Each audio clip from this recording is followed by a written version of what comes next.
Hello and welcome to my YouTube channel UP triple S C PET की इस class में हम लोग साइंस के इंपॉर्टेंट टॉप 25 क्वेश्चन डिस्कस करेंगे। ये question UP triple S C के किसी ना किसी एग्जाम में आए हैं, तो सारे क्वेश्चन आपके इंपॉर्टेंट हैं क्योंकि जितने पूछे गए क्वेश्चन हैं वही हम लोग डिस्कस करेंगे इस वीडियो में। और आपके कितने क्वेश्चन सही हुए हैं आप कमेंट बॉक्स में हमें बताएं। तो चलिए स्टार्ट करते हैं और पेट की तैयारी के लिए आप इस चैनल को सब्सक्राइब कर लें। पहला क्वेश्चन, निम्नलिखित में से किस विटामिन की कमी से बच्चों में सूखा रोग यानी कि रिकेट्स नामक विकार पैदा होता है या रोग पैदा होता है? तो सूखा रोग जो है विटामिन डी की कमी से पैदा होता है। तो यहाँ पर आपका ऑप्शन सी सही होगा, सूखा रोग विटामिन डी की कमी से पैदा होता है। अगर ये पूछा जाए कि विटामिन डी की खोज किसने की, तो इसकी खोज जो है एफ.जी. हॉपकिंस ने की थी। एफ.जी. हॉपकिंस ने जो है विटामिन डी की खोज की थी। और विटामिन डी नाम किसने दिया था? तो फंक ने दिया था। इसका नाम जो है फंक ने दिया था। तो इस तरह से क्वेश्चन आपसे घुमाकर पूछे जा सकते हैं। नेक्स्ट क्वेश्चन है, निम्नलिखित में से उस विटामिन की कमी से विकार का चयन करें या फिर रोग का चयन करें जिसमें जो है मुंह, गले, पैर के निचले हिस्से या पैर के पंजों में जो है लाल रंग के धब्बे होते हैं। तो किसके कारण होते हैं? पेलाग्रा की कमी के कारण जो है लाल रंग के धब्बे जो है आपके पैरों में हो जाते हैं। तो यहाँ पर ए ऑप्शन आपका सही है। नेक्स्ट क्वेश्चन है, संयुक्त राज्य अमेरिका कृषि विभाग यूएसडीए दिशा निर्देशों के अनुसार 30 वर्ष से अधिक उम्र के निष्क्रिय पुरुषों और महिलाओं को प्रतिदिन कितने कैलोरी खुराक का सेवन करना चाहिए? सबसे पहले आपको ये देखना है कि निष्क्रिय पूछा है या सक्रिय पूछा है। तो अगर निष्क्रिय पूछा है तो 1600 कैलोरी से लेके 2400 कैलोरी के बीच में आपको जो है खुराक लेनी चाहिए।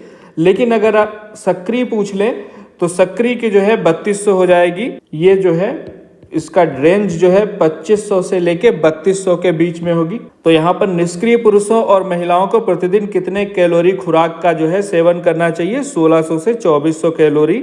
अगर आप ज़्यादा एक्टिव नहीं है, लेकिन अगर आप ज़्यादा मेहनत करते हैं, फिजिकली एक्टिव हैं, तो आपको 2500 से 3200 लेनी होगी। अगला क्वेश्चन है, निम्नलिखित में से किस वैज्ञानिक ने चेचक हेतु टीके की खोज की? तो चेचक के टीके की खोज सबको पता होगा, लगभग एडवर्ड जेनर ने की थी। एडवर्ड जेनर, इनको जो है इम्यूनोलॉजी का फादर बोला जाता है। तो अगर ये पूछा जाए कि इम्यूनोलॉजी का फादर किसे बोला जाता है, तो ऑप्शन है आपका एडवर्ड जेनर। क्वेश्चन नंबर 5, निम्नलिखित में से कौन सा मच्छर से उत्पन्न रोग नहीं है? पहले तो आपको पता होना चाहिए मच्छर से कौन कौन से रोग होते हैं। तो एक तो डेंगू होता है, डेंगू, इसके अलावा malaria, dengue, malaria, chikungunya, West Nile virus, इसके अलावा पीला बुखार। कभी कभी पूछ लिया जाता है पीला बुखार जो है किसके कारण होता है? तो मच्छर के कारण पीला बुखार होता है। और जापानी इंसेफ्लाइटिस भी जो है मच्छर की वजह से होता है। तो इसमें ये जो है दांत जो है इसमें 4 ऑप्शंस में ये जो है मच्छर से नहीं होता, ये जो है कवक से होता है। तो इसमें मच्छर से उत्पन्न रोग क्या नहीं है? दाद नहीं है। चौथा ऑप्शन सही होगा। क्वेश्चन नंबर 6, पौधों की पत्तियों के बहुत छोटे छोटे छिद्रों अथवा स्टोमाटा के जरिए पानी के वाष्पीकरण को क्या कहते हैं? तो इसको जो है ट्रांसपिरेशन बोलते हैं। ऑप्शन सी आपका जो है सही है। अगला क्वेश्चन है, national health service NHS UK और US डिपार्टमेंट ऑफ एग्रीकल्चर के अनुसार वयस्क सक्रिय व्यक्ति का कैलोरी सेवन क्या होना चाहिए? तो पहले था निष्क्रिय, तो 1600 से 2400। अब पूछा है सक्रिय, तो क्या होगा? 2500 से 3200। तो यहाँ पर 2500 मिनिमम कैलोरी दी है, तो ए ऑप्शन आपका सही होगा। आपको ये बताना है क्वाशियोकर नामक विकार जो है किसकी कमी से उत्पन्न होता है? तो ये जो है प्रोटीन की कमी से उत्पन्न होता है। ऑप्शन बी आपका सही है, प्रोटीन की कमी से। इसमें जो है मस्तिष्क में सूजन आ जाती है और ये बहुत ही खतरनाक होता है। इसमें भूख मरने लगती है आदमी की। क्वेश्चन नंबर 9, मांसपेशियों के निर्माण और बढ़ने तथा एंटीबॉडी बनाने के लिए निम्नलिखित में से कौन सा आवश्यक है? प्रोटीन, कार्बोहाइड्रेट, विटामिन या फिर कैल्शियम? तो फिर एंटीबॉडी बनाने के लिए हम लोगों ने कोविड के टाइम पे बहुत प्रोटीन के बारे में सुना था। एंटीबॉडी बनाने में प्रोटीन जो है बहुत ही सहायक है। साथ ही मसल्स जो है मांसपेशियां बनाने में जिम वाले प्रोटीन खूब खाते हैं। अगला क्वेश्चन है क्वेश्चन नंबर 10, दबाव का आपको SI यूनिट बताना है। तो दबाव का SI यूनिट जो है केल्विन होता है और केल्विन को जो हम लोग K से डिनोट करते हैं, K भी अगर लिखा है तो केल्विन ही होगा। अगला है, प्रकाश संश्लेषण में रोशनी किस ऊर्जा में परिवर्तित हो जाती है? तो प्रकाश संश्लेषण में रोशनी जो है रासायनिक ऊर्जा में परिवर्तित हो जाती है। अगला क्वेश्चन है, निम्नलिखित में से कौन सा विकल्प क्लास 2 लीवर का उदाहरण है? व्हील बैरो, फोर्सेप, टॉन्ग्स या फिर नाइफ? तो इसमें जो है व्हील बैरो जो है क्लास 2 लीवर का बहुत अच्छा उदाहरण है। क्वेश्चन नंबर 13, बिजली के करंट का एसआई यूनिट क्या है? बिजली के करंट का आपको एसआई यूनिट बताना है, तो करंट का जो है एम्पियर होता है। क्वेश्चन नंबर 14, आवेशित की गई एक वस्तु द्वारा किसी अन्य आवेशित की गई वस्तु अथवा आवेशित ना की गई वस्तु पर लगाए गए बल को क्या कहते हैं? चुंबकीय बल, विद्युत स्थैतिक बल, या फिर गुरुत्वाकर्षण बल, या फिर यांत्रिक बल। तो कोई आवेशित की गई एक वस्तु द्वारा जो है किसी अन्य आवेशित की गई वस्तु या फिर ना आवेशित की गई वस्तु पर लगाए गए बल को जो है विद्युत स्थैतिक बल बोलते हैं। बी ऑप्शन आपका सही है। क्वेश्चन नंबर 15, घर्षण के संबंध में निम्नलिखित में से कौन सा विकल्प सही है? तो घर्षण के संबंध में, घर्षण जो है गति का विरोध करता है, टूट फूट का कारण नहीं होता है, घर्षण से ऊर्जा नष्ट नहीं होती, या फिर घर्षण से उष्णता का उत्पादन नहीं होता है। तो घर्षण जो है गति का विरोध करता है, स्लो कर देता है। अगर मान लो आप साइकिल चला रहे हैं, उसमें पहिए में हल्का सा पैर लगाओ तो उसकी जो है गति कम होने लगेगी। तो ए ऑप्शन सही है।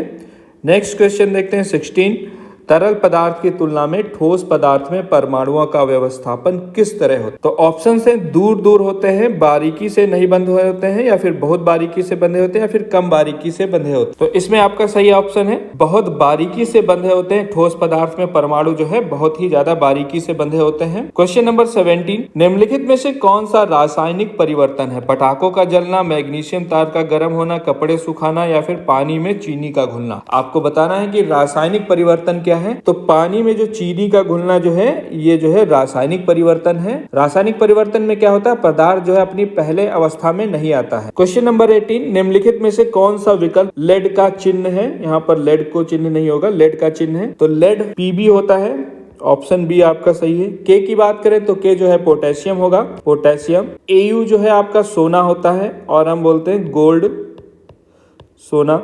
और ये आपका Na जो है सोडियम।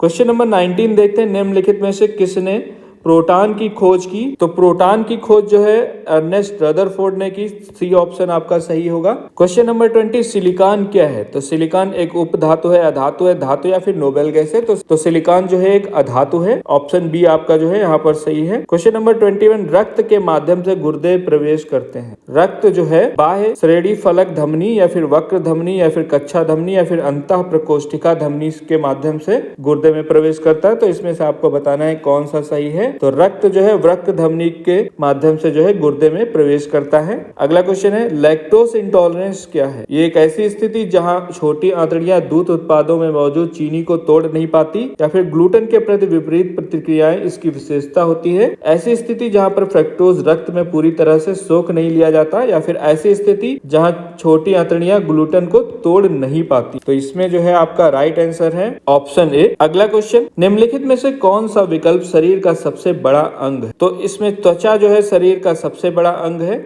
ऑप्शन बी आपका जो है सही है। मानव शरीर का जो सबसे बड़ा अंग है वो त्वचा है, और त्वचा जो है हमारे शरीर को बैक्टीरिया से बचाती है, बैक्टीरिया जैसे सूक्ष्म जीवों से। क्वेश्चन नंबर 24 देखते हैं, निम्नलिखित में से कौन सा तंत्रिका फाइबर से बना है जो प्रतिबिंब क्रियाओं में मध्यस्थता करता है और मस्तिष्क के आवेगों को आदान प्रदान करता है? तो इसमें ऑप्शन है मोटर स्नायु, जिसे न्यूरॉन बोलते हैं, मेरुदंड, प्रमस्तिष्क गोलार्ध, या फिर कपलीय नसें। तो आपका जो मेरुदंड है सही ऑप्शन होगा, मेरुदंड जो है। अगला क्वेश्चन है, हमारे शरीर में कुल पोषक तत्वों तथा खनिजों का 90% शरीर के किस भाग में सर्वाधिक रूप से सोख लिया जाता है? गुर्दा, बड़ी आंत, पेट, या फिर छोटी आंत? तो 90% जो है छोटी आंत द्वारा जो है सोख लिया जाता है सर्वाधिक रूप से। ऑप्शन 4 आपका जो है सही आंसर है। तो आपके कितने क्वेश्चन जो है सही हुए आप हमें कमेंट सेक्शन में बताएं, और मिलते हैं अगले प्रैक्टिस सेट के साथ। तब तक के लिए थैंक यू सो मच।